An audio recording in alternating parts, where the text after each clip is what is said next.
Well, the Nike hot seat has been busy as of late. If you folks have been paying attention to the news, you know that April 5th was not necessarily a day that'll be looked at kindly or fondly by the Trout family. Doyle Trout was involved in a terrible car accident, a single car accident. It was Sunday evening near Waco, Nebraska. He joins us from the hospital bed now. Does Doyle Trout? Doyle, how's it going today? Good. Just had some rehab earlier this morning, so I'm making good progress. I'd say you're making good progress. On that day, on the 5th, you're wrapped around the pole, trapped in your car, and here it is.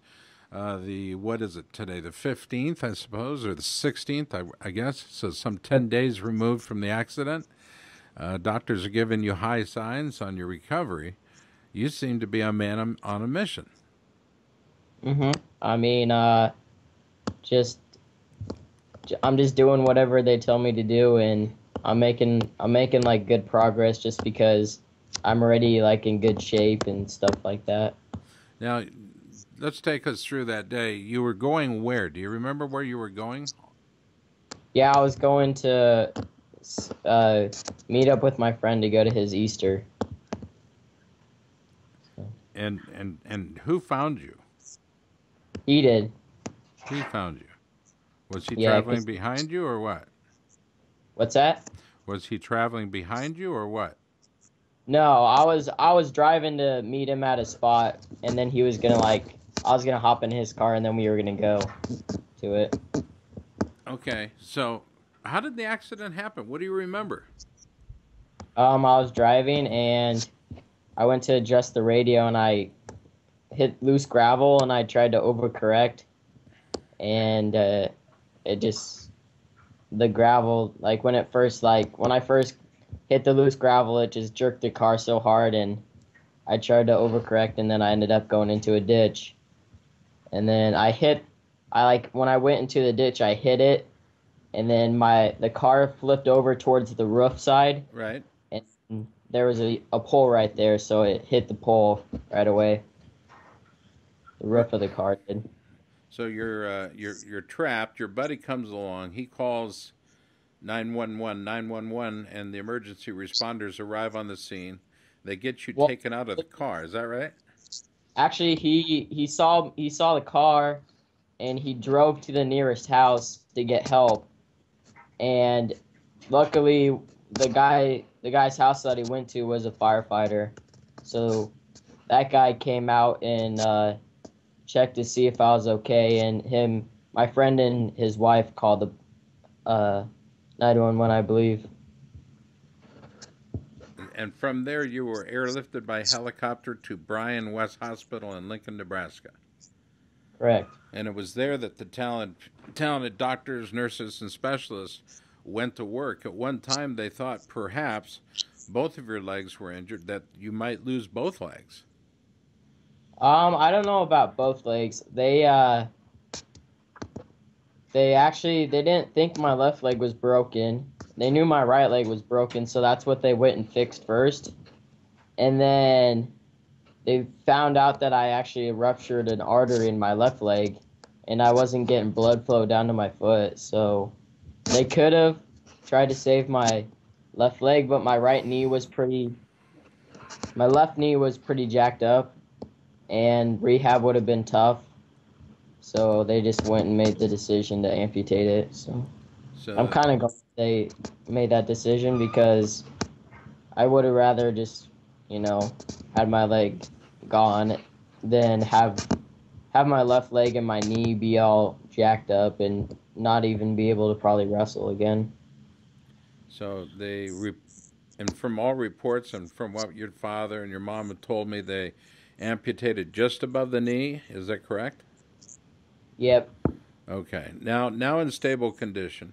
Let's fast forward now. You've started your rehab, which is going to be perhaps the hardest part of your rehabilitation will be the physical work itself. But because you're a wrestler's physicality, conditioning, all that, some doctors say that wrestlers advance much quicker in their post surgery.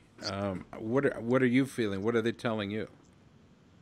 That it helps that I'm so strong in my upper body. I'm able to like lift myself up into my wheelchair without. At first, I was using like a sliding board to get over, and now I can just lift myself from my bed into the wheelchair and getting into other. I don't know, like showering. I have to lift myself onto a stool. I can do that. I can just lift myself up with my upper body, and getting onto the toilet even. I can do that. Just lifting my upper body. So it won't be long before you will be able to utilize your other leg in support fully, I got to believe. Um, Once once I can put weight on my right leg, then things will be a lot easier. But for now, I'm using just like my upper body only to move myself around. you're a four-time state champ for Centennial High. You had a scholarship to wrestle at the University of Wyoming. You thought perhaps that would be in jeopardy. But when Mark Branch called you, he told you what?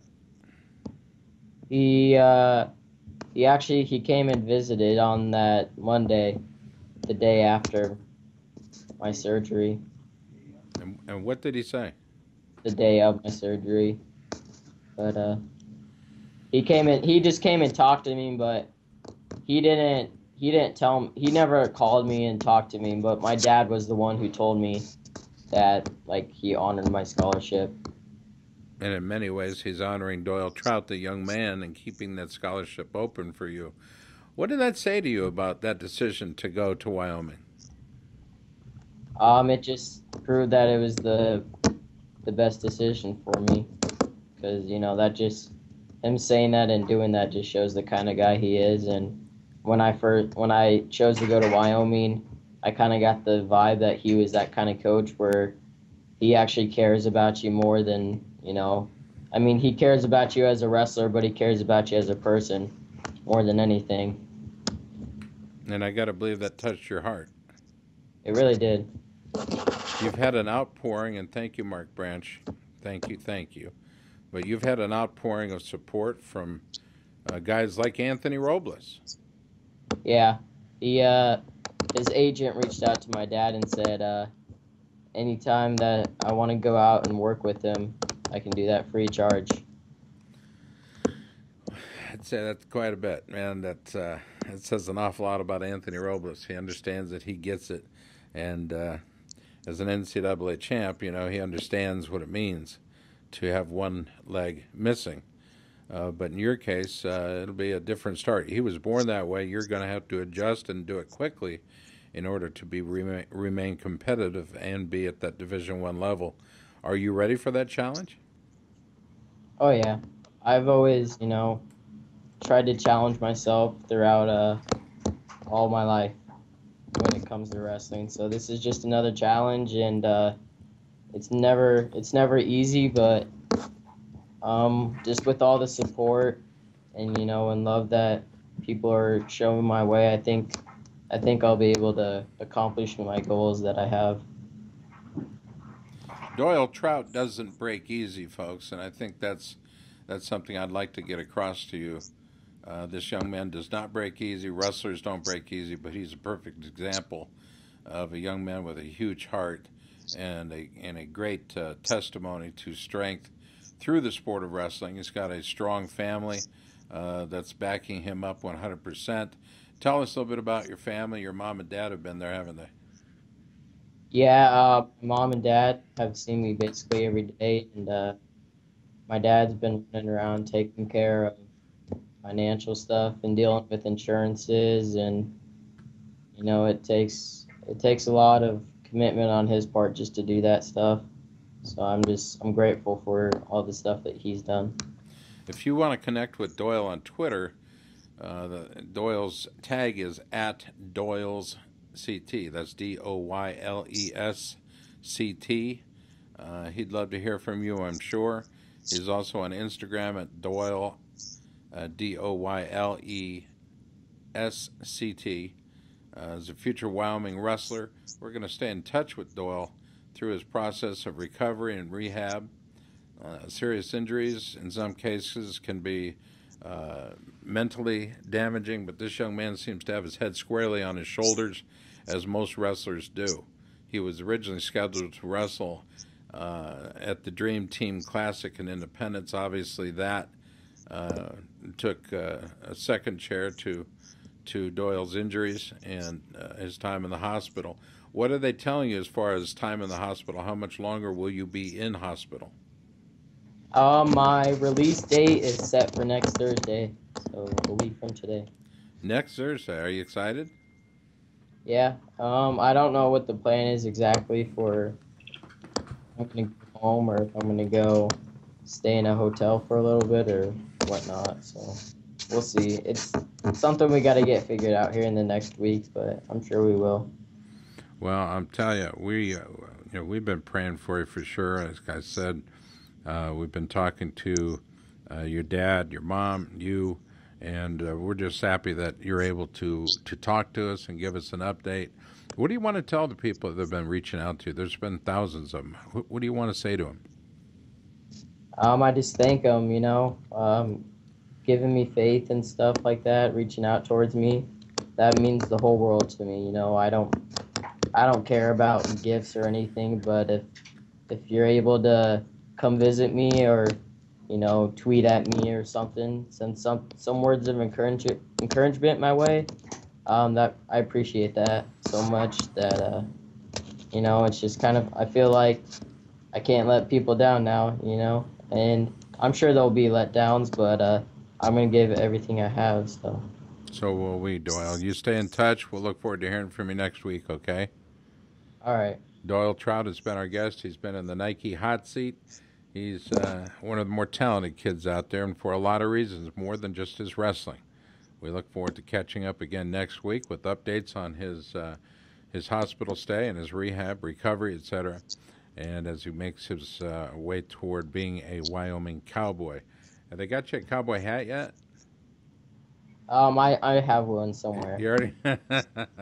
I kind of knew you did, Doyle. Doyle, it's good talking with you today, man. I really appreciate the time. Yep, you too. Thanks for talking to me too. Best to your mom and dad and your family and all those folks at the hospital that have been treating you so very well. Okay? Thank you. Yep. For all of us at Takedown, this has been a special one-on-one with one of the tough guys. In my heart, he's a tough one. Doyle Trout. Thanks for listening.